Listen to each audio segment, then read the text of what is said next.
That's how you make anything sexy, fellas. You gotta hold that last syllable. I want to wish you happy birthday.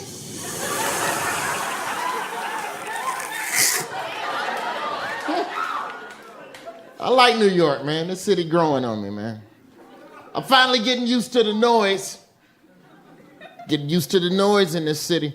A lot of noise. Every night, it's just stuff happening outside your window. You know, New Yorkers, they try to make that seem like that's culture, like that's part of this.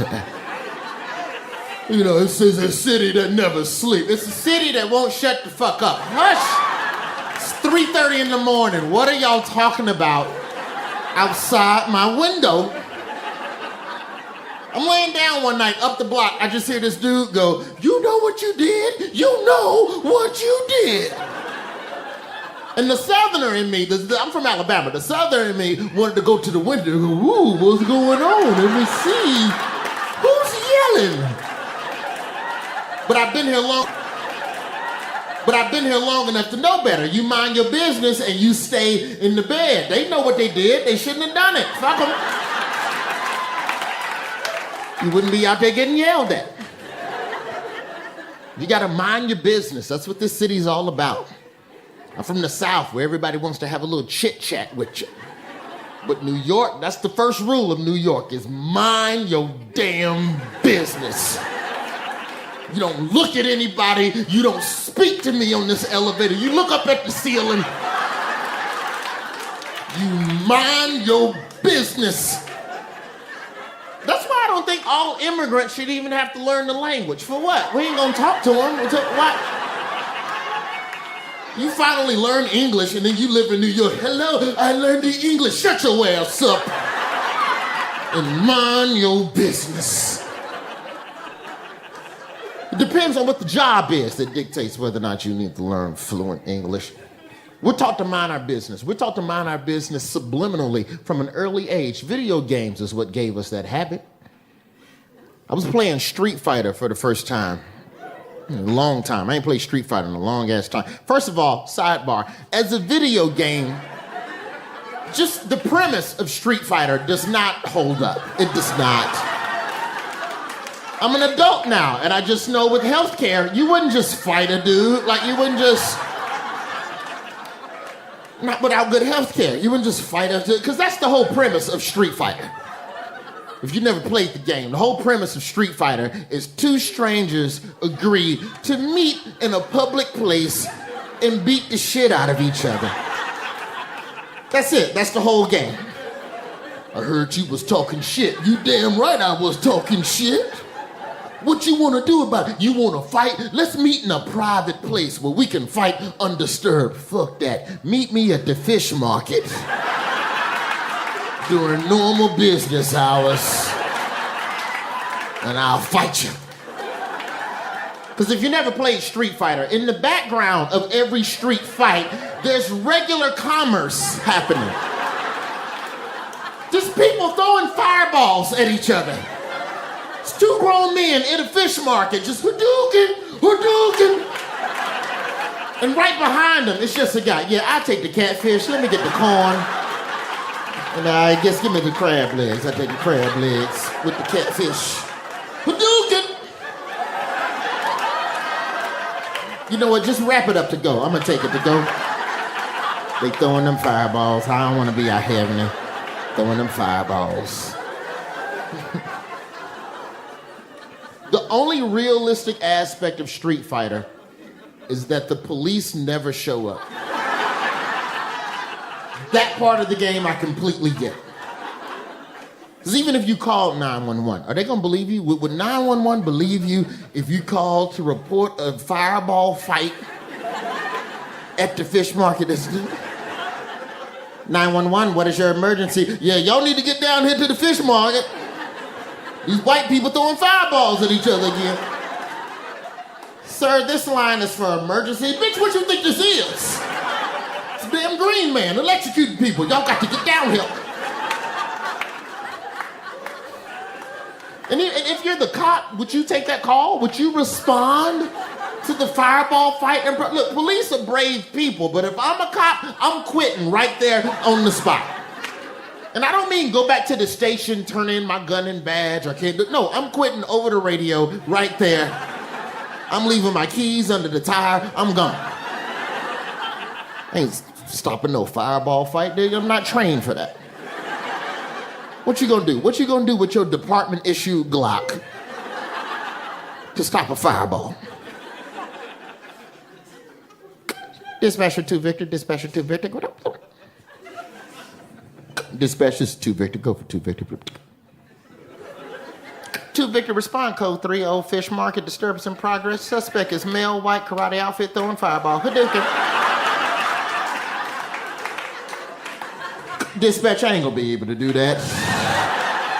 I'm gonna leave them keys under the tire. Just come on, get your car.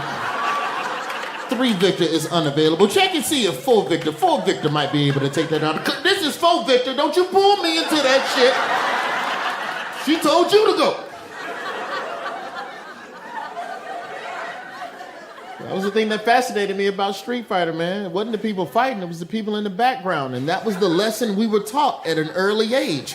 No matter what is happening around you, mind your motherfucking business. It's a life lesson.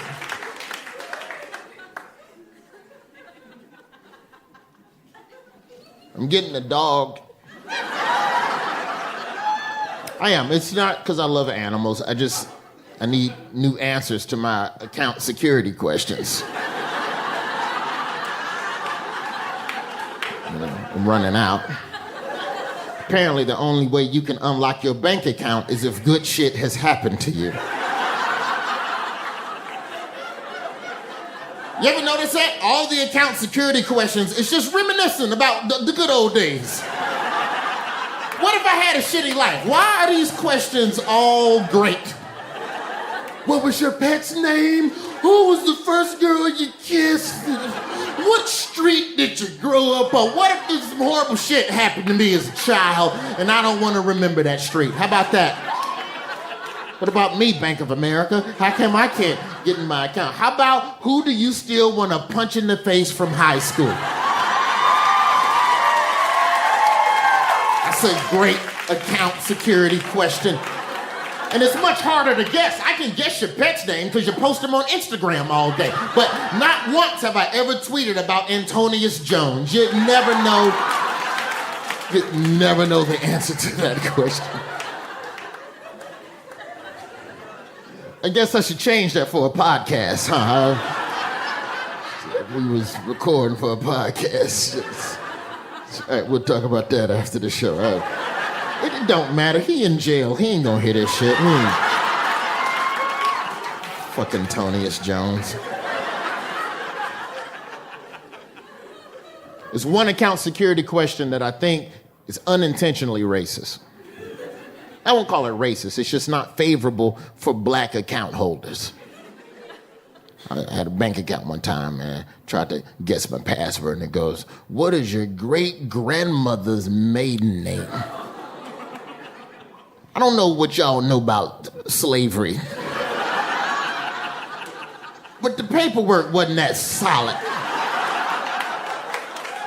There's a lot of black people who legitimately do not know their great-grandmother's maiden name. That's a trick question. Class action lawsuit. Talk to me after the show. How dare you rip open the scabs of slave manifests? That's why them DNA commercials trip me out. I see the DNA commercials. They got everybody on the DNA commercial happy because they know their race. I went to Ancestry, and I know that I am 15% and 12%. They got a black dude on one of the commercials. I'm not even making this up. It's a black dude. He's 9% Norwegian, happy as shit. Just dancing the whole commercial. Man, I'm 9% Norwegian. I'm 9%. You're still not going to get the job, sir. Know what you're happy about unless there's a... Do you have a little white in your question at the bottom of the application? I'm not saying that DNA registries, I'm not saying that DNA testing is not useful to black people. I'm just saying if you look at the history of black people, something that we would find much more useful would be the names of our ancestors. That would be a much more useful service for black people, just for black. I'm coming out with a service. I'm gonna start a Kickstarter. It's called, Hey Man, Who Was on That Boat Though?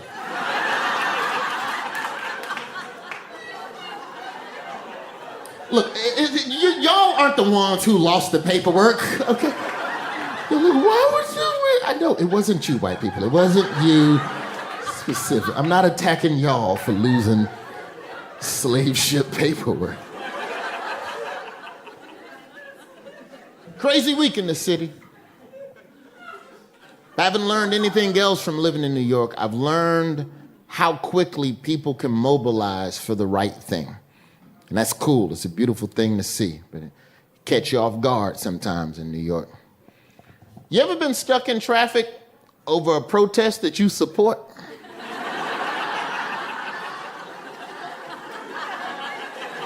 You don't know how to feel.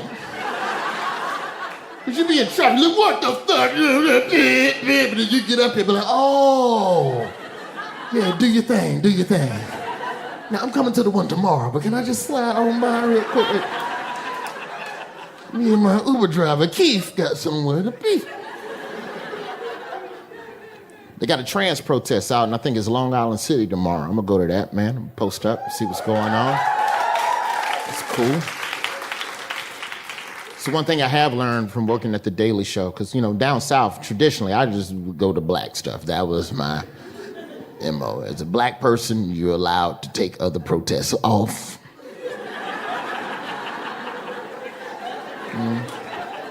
But I got here, it was cool. I went to like 2 or 3 Muslim band protests, and what I discovered is that if you're at a protest that ain't got nothing to do with you, you can just leave whenever you want.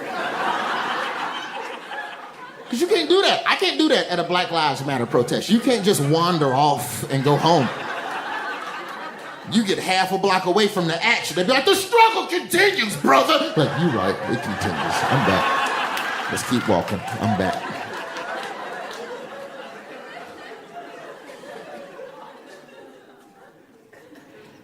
You gotta protest, man. You gotta do something. There's all types of insanity out there, man. I feel sorry for real racists. I do. Like, it's gotta suck, man. Like, this whole election, it's gotta suck if you always been racist. Like, I'm not talking casual. I'm talking legit, like, Klan robe, no hood. Like, you are legit racist, and you've been about this life for 40 years. And finally, here comes your time to shine, and you gotta share this moment with all these bandwagon bigots who just got on board. You know what it's like? It's like when your team win the championship, and then here come all these new motherfuckers with a hat on. Oh, yes, I too am a fan of the Denver Horses, yes. Look, you ain't no fan. Get your ass to the back of the protest. I gotta go, man. Thank you guys a lot. Appreciate that. Happy birthday, Jessica.